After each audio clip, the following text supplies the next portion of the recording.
Olá! Hoje falaremos um pouco sobre a história da OPC no Brasil. Em 1920, ela nasce do Brasil com a psicologia aplicada. Em 1924, foi criado o Serviço de Seleção e Orientação Profissional para os alunos do Liceu de Artes e Ofícios de São Paulo. Nas décadas de 30 e 40, a OPC se ligou à educação e, em 1942, a Lei Capanema a introduziu no Serviço de Educação de São Paulo. Na década de 40, foi criada a Fundação Getúlio Vargas, no Rio de Janeiro, em 1944 mais precisamente, e criado pouco depois, em 1947, ainda na Fundação Getúlio Vargas, o Instituto de Seleção e Orientação Profissional, chamado de ISOP. E em 1970, a abertura do SOI, Serviço de Orientação Profissional, na USP de São Paulo. Em 26 de setembro de 1973, através do decreto número 72.846, que regulamentou a lei número 5.564, de 21 de dezembro de 1968, o orientador educacional atuava nas escolas através dos serviços de orientação educacional, os SOIs, SOI, com a psicometria e com a abordagem rogeriana, de Carl Rogers, por isso rogeriana, Na década de 70 ainda, o psicólogo argentino Rodolfo Boroslavski apresenta questões significativas para a estratégia clínica, com o seu livro Orientação Vocacional, a Estratégia Clínica. Em 1979, foi defendida a primeira tese de doutorado da área. Entrando na década de 80, os educadores Celso Ferretti e a Selma Pimenta, em consonância com a tendência pedagógica de educação mais forte na época, a teoria crítico-social dos conteúdos, eles criticam as teorias psicológicas e sugerem um olhar mais sociológico que levasse aos adolescentes materiais para reflexões e discussões sobre oportunidades diferentes existentes no mercado de trabalho naquele contexto, inclusive sobre as reais possibilidades de escolhas frente às desigualdades sociais, inclusive nas questões de gênero. Eu me lembro que vivi essa época, era muito forte as discussões sobre as questões de gênero contidas neste mercado e a necessidade de uma postura crítica e ativa nos momentos de realizações dessas escolhas.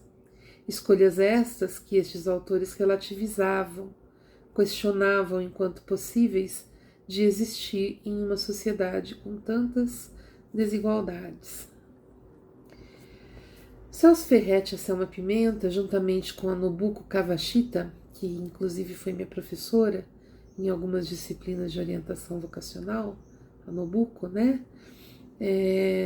nas disciplinas na habilitação em orientação educacional, quando eu estava na faculdade, que isso foi no início dos anos 90 que eu fiz essa habilitação. Então, como eu ia dizendo, o Celso Ferretti, a Selma Pimenta e a Nobuko chegaram a elaborar algumas apostilas com atividades que facilitassem essas reflexões, com grupos de alunos adolescentes.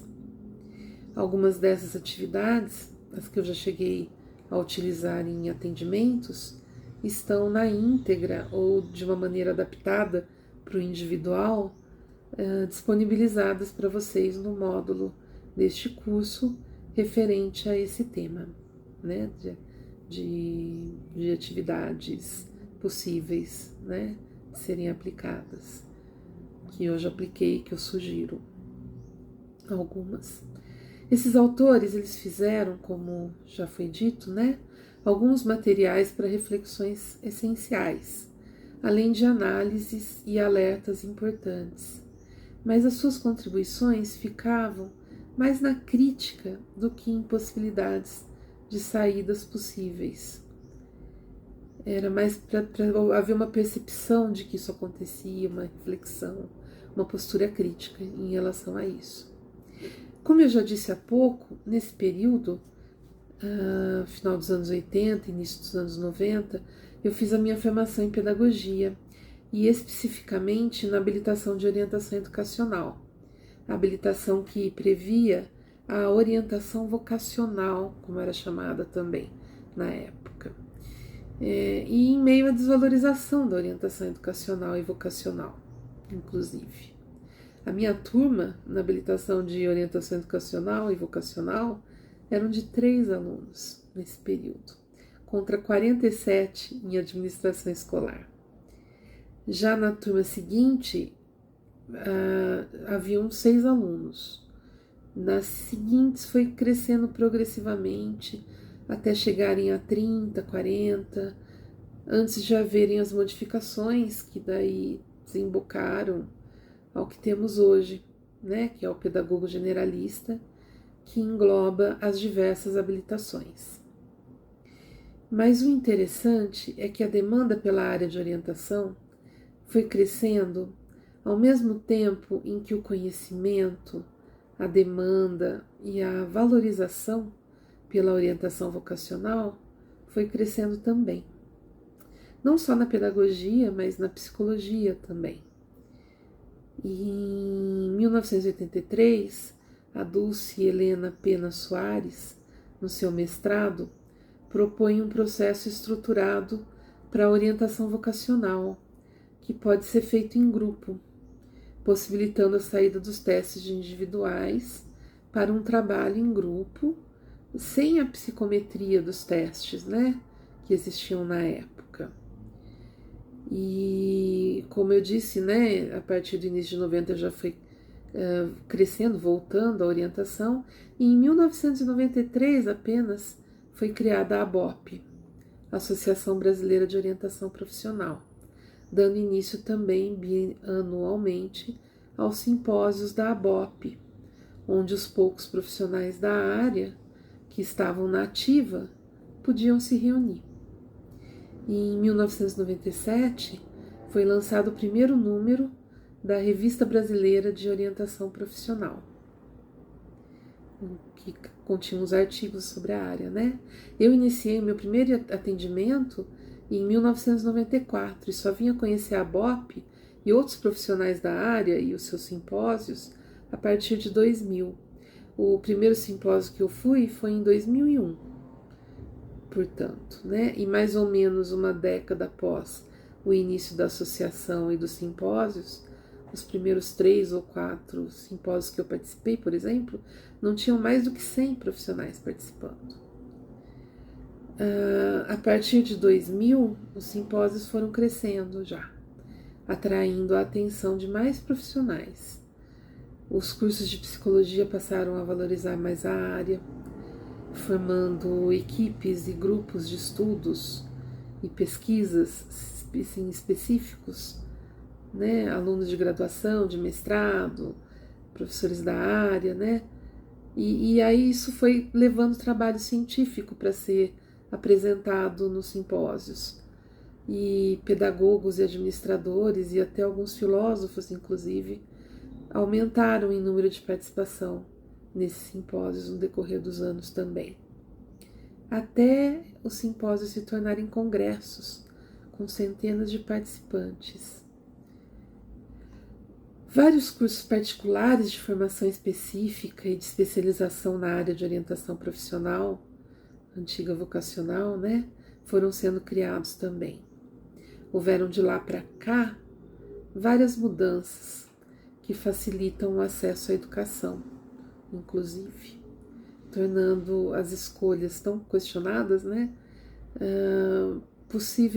mais possíveis de serem um pouco mais abrangentes, como o sistema de cotas raciais e sociais, como o REUNE, que é um programa que amplia as universidades e aumenta o número de vagas, o FIES, que é um financiamento para pagar após um tempo de trabalho, já depois de formado, o ProUni, que é o Universidade para Todos, que garante bolsas de 50% até 100% em faculdades particulares.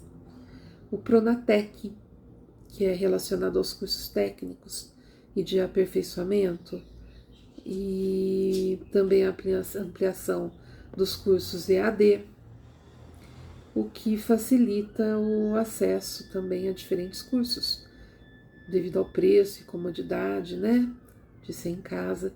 O SISU, que possibilita várias universidades a usar a cota do Enem, por ser um sistema único de seleção unificada, evitando deslocamentos para prestar vestibulares diferentes em cidades e estados diferentes.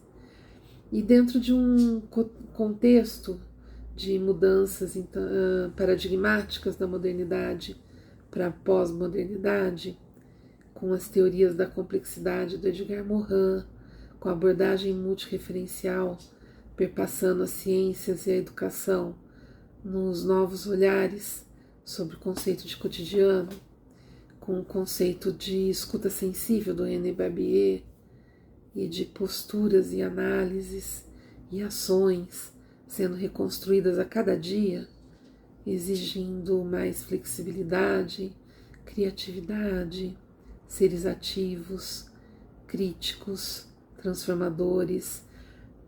Desculpa. Com tudo isso, a orientação profissional, em parceria com toda essa sua história, tem tido a cada ano cada vez mais profissionais atuando e também mais profissionais pesquisando. Tem tido muitas novas pesquisas sendo realizadas, nos trazendo inclusive muitas questões ainda a serem estudadas também.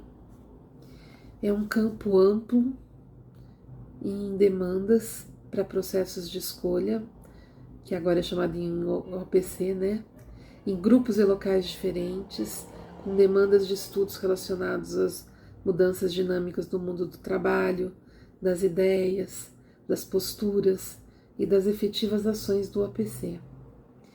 Há muito ainda a ser feito sobre esse assunto, em pesquisas acadêmicas, universitárias, em equipes de pedagogia, psicologia, administração, assim como em cursos de formações e atualizações de profissionais da área.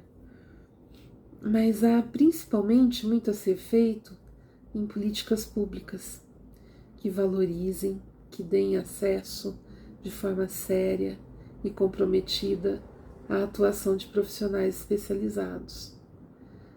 Junto lá com todas aquelas citadas lá atrás, né? Principalmente em escolas e universidades públicas, né? Que poderiam ter atendimento, que deveria ser um direito de todos, para deselitizar, né? Assim, inclusive, o acesso a quem necessite desse serviço, que interfere tanto na possibilidade das pessoas terem uma vida de qualidade. E por isso a gente pode dizer que, além de prevenir doenças, a OPC inclusive ajuda a promover a saúde futura de quem a utiliza. E com essas reflexões nós paramos por aqui. Até a próxima aula. Um abraço.